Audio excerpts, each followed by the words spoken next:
Մենք իրար չենք տեսնում, բայց հասկանում ենք կես բառից։ Լրատվական ռադիո FM 106.5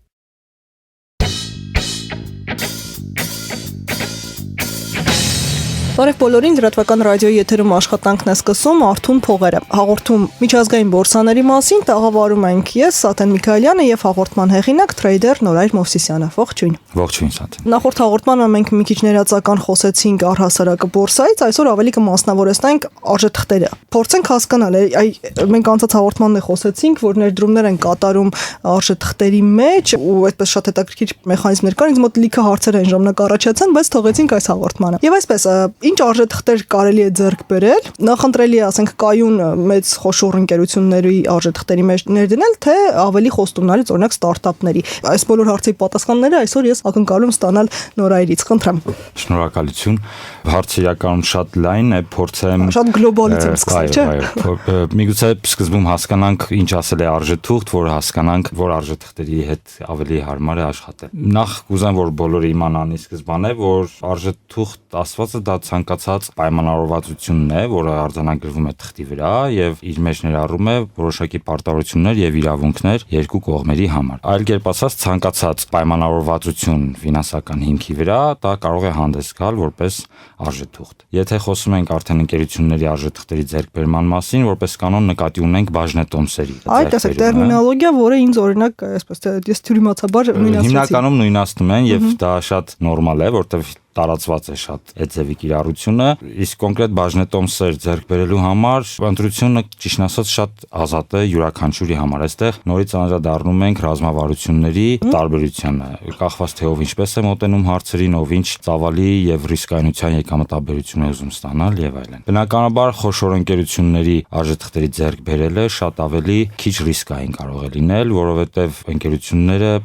խոշոր ընկերությունները ավելի քիչ ռիսկեր ունեն քանդման կամ սննկացման ինչ-որ պրոցեսների, որոնք կարող են խիստ արժեզրկում բերել տվյալ ընկերությանը։ Դրան հակառակ ստարտափերը կարող են ցանկացած պահի կանգ առնել կամ չդիմանալ մրցակցությանը կամ գաղափարը այդքան լավ մշակված չլինի եւ մենք փաստի առաջ կանգնենք որպես արժեթղթերի տիրապետողներ։ Բայց միևնույն է, ռազմավարության նորից խնդիրն է, որովհետեւ այդ նույն ստարտափի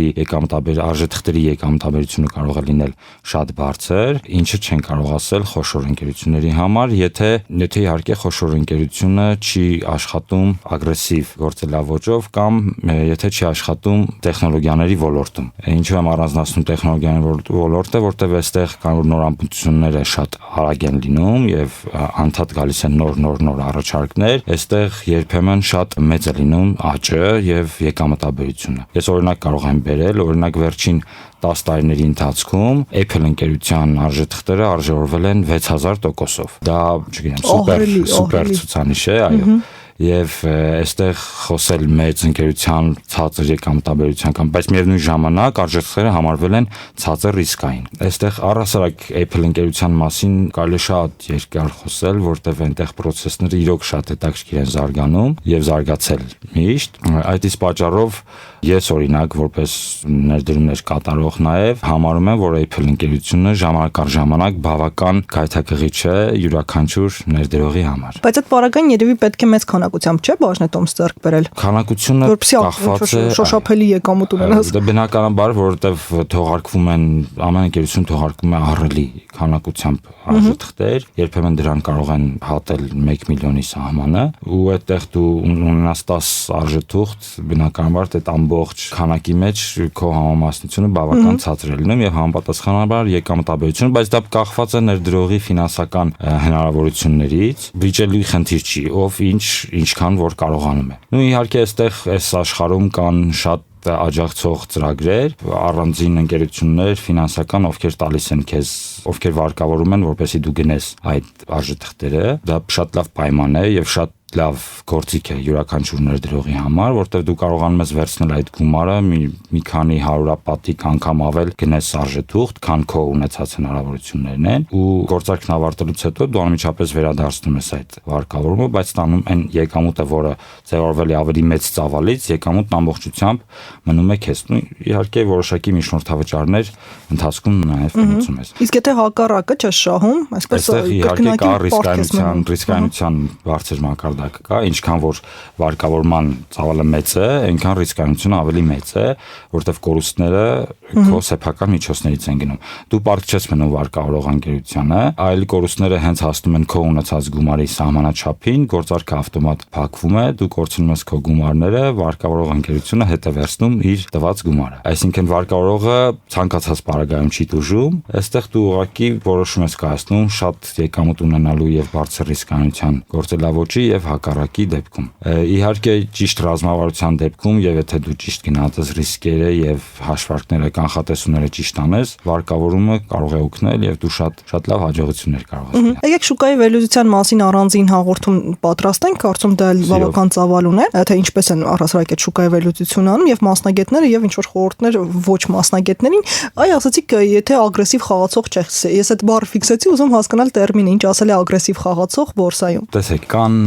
մասնակիցներ, շուկայի մասնակիցներ, ոչ միայն անհատներ, հա, նաեւ ֆոնդեր, առանձին ֆինանսական կազմակերպություններ, ովքեր իրենց ռազմավարությունը մշակել են ագրեսիվ կերպով, այսինքն նրանք մեկ օրվա մեջ կարող են իրականացնել մինչև մի քանի 100 գործարքներ։ Այդ սպեկուլյանտներն են, որոնց մասին խոսում ենք նախորդ հաղորդմանը։ Նաև ֆինանսա, այստեղ գիտեք սպեկուլյանտ ասվածը մի քիչ միգուցե Թյուրենբերման տեղիք դա, բայց դա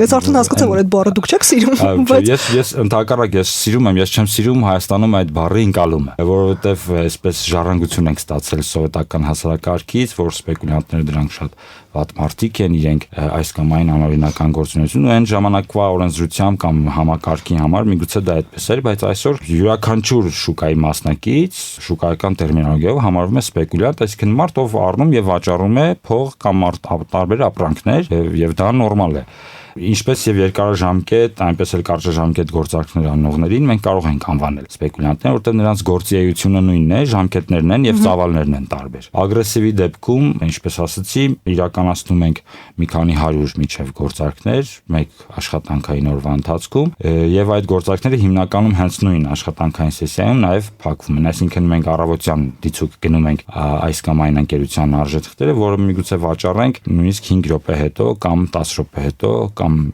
5 ժամ հետո եւ այլն։ Հանրապես հիմնականում օրվա կտրվածքով ամփոփվում են ամեն ինչ։ Դա իհարկե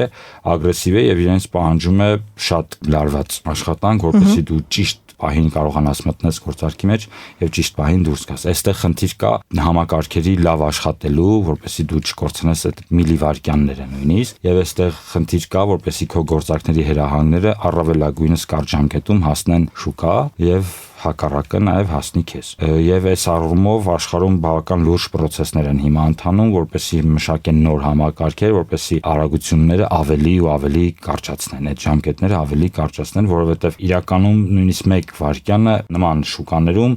1 վայրկյանը բավական երկար ժամանակ է, որովհետև 1 վայրկյան ընթացքում 20 անգամ կարող է գինը փոխվել։ Հատկապես երբ ենթադրենք հրապարակվում է ինչ-որ մի նորություն, հատկապես երբ դիցուկ որևէ խոշոր ընկերության նախագահ հանդես է գալիս մամլո ասուլիսով կամ ներկայացնում է իր նոր արտադրանքը, այդ ժամանակ առնողները եւ վաճառողները շատ են, բոլորն են եւ այդ գները անընդհատ տատանվում են, անընդհատ կա այն աղմուկը, այն շուկայական անընդհատ կա եւ այդտեղ արագությունը չափազանց կարեւոր է դառնում։ Մոնիտորի մոտ նստած հասցնում եք շնչել հետևելով այդ զարգացումներին։ Երբեմն չենք նկատում, որ չենք շնչում, երբեմն չենք նկատում։ Շատ լարված պատկերացրեցի ոնց են այսպես մոնիտորի մոտ նստած այդ միլի վարկյաններին հետևում։ Մոնիտորը շատ լավ կլիներ, որ նստած լինենք մոնիտորի մոտ, հիմնականում նստած ենք լինում 4-ից 6 մոնիտորների մոտ։ Առավել եւս։ Դրան զուգահեռ մի կողմում նաև հեռուստացույցերն են իրենց անընդհատ նորություններով եւ այլն։ Դա անշուշտ ես անդադ ուզում ասել, որպեսզի նաև այն մարդիկ, ովքեր առաջին քայլերն են ուզում անեն, պատրաստ լինեն դրան, որ բավականին լարված եւ բավականին քրտնաջան աշխատանք է իրենից ներկայացնում, բայց հաջողությունը պահանջում է քրտնաջան աշխատանք։ Ու նաև ռիսկեր։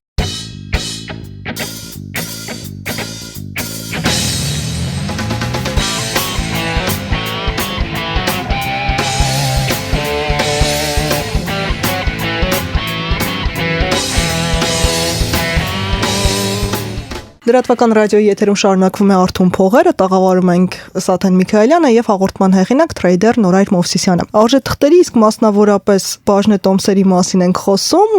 մոտավորապես ես փորձում հասկանալ ինչ ասել այդ բաժնետոմսերը, ինչպես կարելի է ներդնել։ Ես ենթադրում, որ ինչ որ պահի Նորայր ես ինքս կսկսեմ ներդրումներ կատարել։ Երևի քո օգնությամբ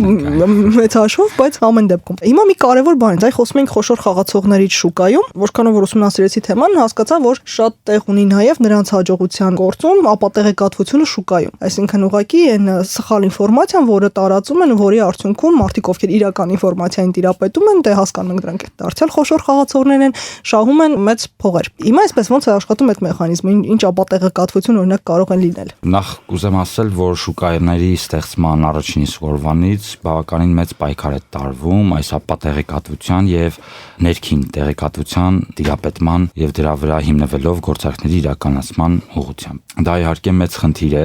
բոլոր ժամանակների համար, բայց այսօր արդեն մենք բավական առաջ ենք գնացել այդ ուղղությամբ եւ եթե նայենք վիճակագրական տվյալներով մեքենայությունները, այսպես ասած, որտեղ այդ process-ը մեքենայություն է համարվում, մեքենայությունները համեմատաբար բավական նվազել են եւ դա կապված է ոչ թե նրա հետ, որ չեն բացահայտվում, այլ որովհետեւ կարողացել են մշակել հակազդման մեխանիզմներ բավականին լուրջ։ Առհասարակ շուկայի կարգավորման ուղղությամբ շատ լուրջ ինստիտուտներ են աշխատում եւ եթե հայտնվում են հնարամիտներ, ովքեր այս կամ այն տեղեկատվությունը օգտագործելով կամ սխալ տեղեկատվություն տարածելով փորձում են իրականացնել որոշակի գործարքներ, այդ կարգավորման մեխանիզմները անմիջապես սկսում են աշխատել։ Եվ ինչքան լինի նոր հնարամտություն, այնքան կլինի նոր կարգավորման մեխանիզմ։ Այսպես կզարգանա։ Բայց գործընթացը անշուշտ կա եւ միշտ եղել է։ Էությունը կայանում է հետեւյալում. դիցուկ որևէ ընկերություն պետք է թողարկի որևէ նոր արտադրանք, որը ըստ նրա պետք է բերի նոր զարգացումների եւ արժեթղթերը պետք է աճեն։ Բնականաբար սկզբնական շրջանում այդ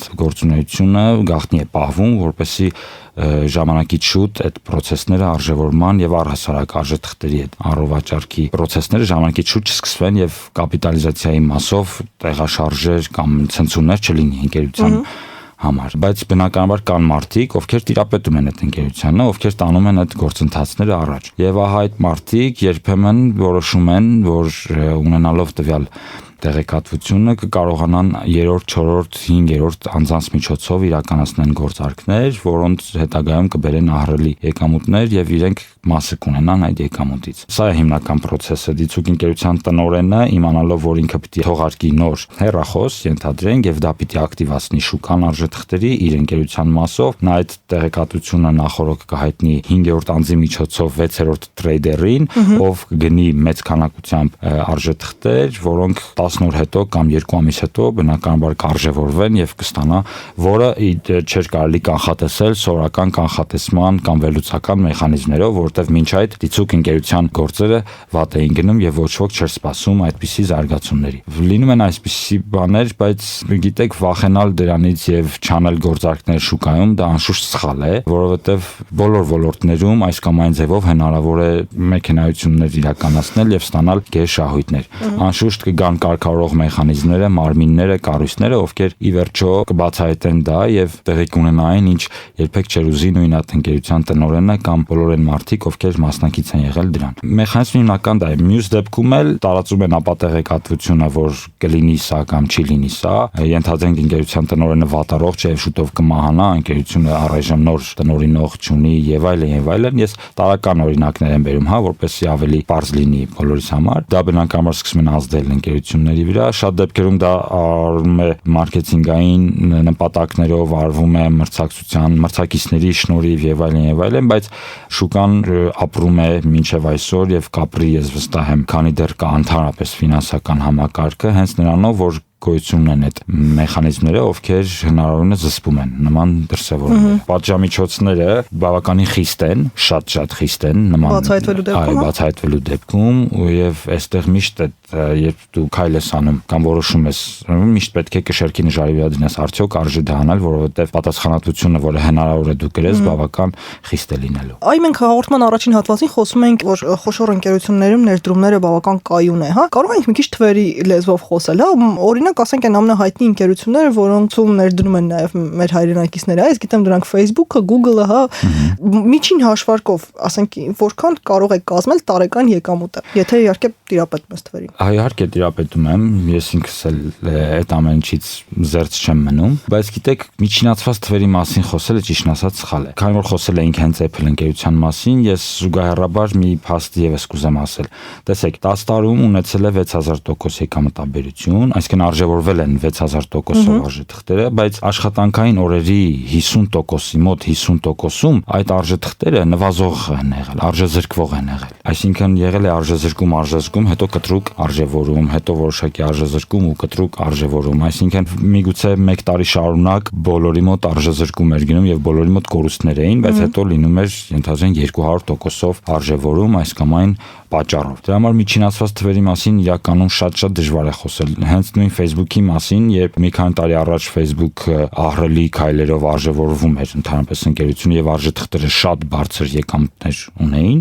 այսօր արդեն Facebook-ը հիմնականում այդ գրաֆիկին եթե նայենք, հա, ինքը գրաֆիկը բավականին կայուն է, այդ մեծ ցնցումներ կամ մեծ թռիչքներ դեպի վերև կամ դեպի ներքև չեն լինում եւ բարձր եկամտաբերությամբ արժեթղթերից Facebook-յան արժեթղթերը վերածվել են ոչ ցածր, բայց կայուն ավելի շատ։ Այնտեղ կարող են լինել թռիչքներ, իսկ հիմա թռիչքներ շատ ավելի քիչ են լինում, որովհետեւ ընկերությունը արդեն հասել է իր որոշակի մի դիրքի։ Միգուցե պարոն Ցուկերբերգը որևէ նոր բան մտածի ներդնի համակարգում, որը կարող է դրականորեն կամ բացասականորեն մեծ բանով ազդի, բայց այս պայմանությամբ նման բաներ չկա։ Իսկ ամենաեկամտաբերների ցուցակը դարձել է IT ոլորտն ներկայացնող ընկերությունները։ Հիմնականում տեխնոլոգիական ընկերություններն են։ Իսկ Coca-Cola-ն։ Coca-Cola-ն նույնպես առհասարակ համաշխարհային բրենդները, հա, կամ այ որ բերենք 100 խոշոր ընկերությունները կամ 100 խոշոր ապրանքանիշերը, որոնք բոլորս հայտնի են, իրենք հիմնականում ինչի համար են նաև իրենք հայտնի բոլորին, ոչ միայն իրենց արտադրանքով, այլ նաև իրենց արժեթղթերի եկամտաբերությամբ եւ կայուն եկամտաբերությամբ։ Բայց իհարկե կան նաև ավտոարտադրողներ, նույն Tesla-ին չենք կարող չհիշել, Tesla ընկերության ավտոարտադրող, մենք բոլորս նաև ականատես եղանք անցյալ շաբաթ, օրինակ Tesla-ի տնօրենը փոքրիկ գրառում արեց Twitter-յան, խոսեց այն մասին, որ շուտով իրենք նոր արտադրանքով հանդես կգան եւ ոչ ավտոմոբիլային, եւ այդ փոքրիկ գրառումը 900 միլիոն նոր ներդրումներ ներգրավեց եւ արժեթղթերը արժևորվեցին 4%-ով մի քանի ժամվա ընթացքում։ Ես չգիտեի, որ Tesla-ի արժեթղթերն այդքան թանկ արժեն։ Tesla-ի արժեթղթերը այս պահի դրությամբ արժեն 195 մոտավորապես դոլար, ամերիկյան դոլար, մեկ արժեթղթի արժեքն է։ Հետաքրքիր է, այսինքն նորագույն տեխնոլոգիաներ դարձյալ։ Նու Tesla-ն ինքն էլ կարելի ասել տեխնոլոգիական ընկերություն է, որովհետև Tesla-ի ավտոմեքենաները ամբողջությամբ հագեցած են տեխնոլոգիայի վերջին ճիչով, եթե կարելի այսպես ասել։ Ինչ հետաքրքիր ընկերություններ կան, ասենք լավագույն տասնյակում օրինակ։ Իմ պատկերացում դրանք միայն IT պետք է լինեին ու բացառությամբ Coca-Cola-ի։ Չէ, եթե հետաքրքրություն, եթե նկատի ունենք ոչ IT, եթե նկատի ունենք եկամտաբերության առումով հետաքրքիր։ Բնականաբար շատ հետաքրքիր են, մասնավորապես նաև ինձ եւ իմ շրջապատում գտնվող աշխատողների նավթային ընկերությունները, ոսկու կամ այլ թանկարժեք մետաղների հետ աշխատող ընկերությունները։ Ես միգուցե ճիշտ չի առանձին անուններ նշեմ եւ բնականաբար երբ որ ասում ենք նավթային ընկերություններ, բոլորս էլ գիտենք հիմնական որ ընկերությունների մասին է խոսքը։ Դրանք անշուշտ նույնպես բավական հետաքրքիր են բոլոր մասնակիցների համար։ Իհարկե հետաքրքիր են անկախ այն բանից արժևորվում են դրանք թե արժեզրկվում, որովհետև շուկայում այսօր կա ստեղծված այնպիսի համակարգ, որ դու կարող ես վաստակել թե արժևորման վրա եւ թե արժեզրկման վրա, եթե խոսքը կարճաժամկետ գործարքների մասին է։ Դրա համար այդպես է նաև մենք հնարավորություն ունենք իրականացնել գնել արժեթղթերի հենց բորսաների արժեթղթերի, այսինքն բորսաները իրենք թողարկում են իրենց արժեթղթերը եւ բնականաբար դրանք նույնպես բավական հետաքրքիր են։ Մասնավորապես լոնդոնյան բորսայի արժեթղթերը նախորդ ամսվա ընթացքում բավականին մեծ եկամտաբերություն ապահովեցին, մոտ 1.5 միլիարդ դոլարի եկամտաբերություն ապահովեցին Դուբայի կառավարության համար։ Կառավարությունը ինքը ձեռք էր բերել լոնդոնյան բորսայի արժեթղթերը, իհարկե տարիներ առաջ, բայց կանխատեսելով որ դրանք կատարելագործվեն եւ արդյունքում կարժևորվեն եւ վաճառելով իհարկե ահռելի քանակով արժեթղթերը կառավարության համար ապահովեցին 1.5 միլիարդ դոլարի եկամտաբերություն։ Դա անշուշտ բավական հետաքրքիր ցուցանիշ է յուրաքանչյուր պետության նաեւ կամ ֆինանսական կառույցի համար։ Հուսանք մեր կառավարությունն էլ ինչ որ բայ շատ այդպես լուրջ ու հետաքրքիր ներդրում կանի։ Եվ մենք բոլորս միայն ուրախ կլինենք։ Եթերաժամը սպառվեց, նորայր շնորհակալություն, շատ հետաքրքիր էր, կարծում սա շարունակական թեմա կլինի, որովհետև այն բոլոր հարցերի պատասխաններ դեռևս չստացա ու իսկապես հետաքրքիր ոլորտից ենք խոսում։ Այս հաղորդման համար շնորհակալություն, կհանդիպենք հաջորդ շաբաթ նույն օրը, նույն ժամին։ Շնորհակալություն։